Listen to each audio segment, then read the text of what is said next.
Assalamualaikum, selamat datang di channel Vaya Selular. Di sini saya akan memberikan tutorial cara mengatasi driver Qualcomm yang muncul tanda seru begini ya.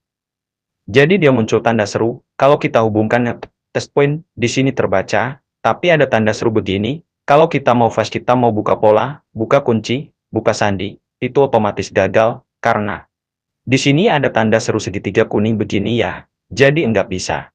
Jadi caranya supaya tanda serunya ini hilang dan bisa normal kembali, kalau tanda seru begini kan enggak normal.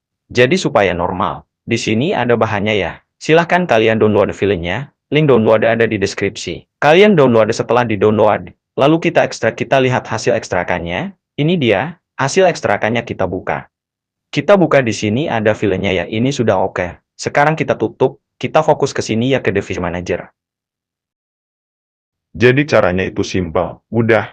Kita pilih ini, klik kanan, kita pilih Update Driver. Kita pilih ini, Browse My Computer. Kita pilih yang ini, Let Me Pick From ini ya.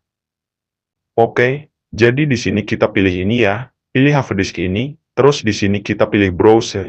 Kita pilih Browse. Nah, kita cari file yang sudah kita download tadi, taruhnya di mana. Ini, kita buka lagi. Nah, di sini ada file ini ya, ini kita pilih. Terus kita open, terus kita pilih OK.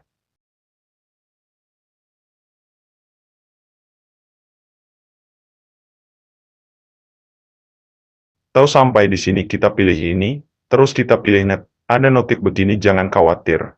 Jadi ini kita pilih install this device ini, sudah selesai. Kita pilih close. Oke, jadi di sini tanda serunya Sudah hilang. Jadi di sini kalau kalian mau flash, flashing ya, mau buka kunci layar, lupa pola itu udah bisa. Oke, di sini kita sudah berhasil mengatasi driver Qualcomm yang error, tanda seru.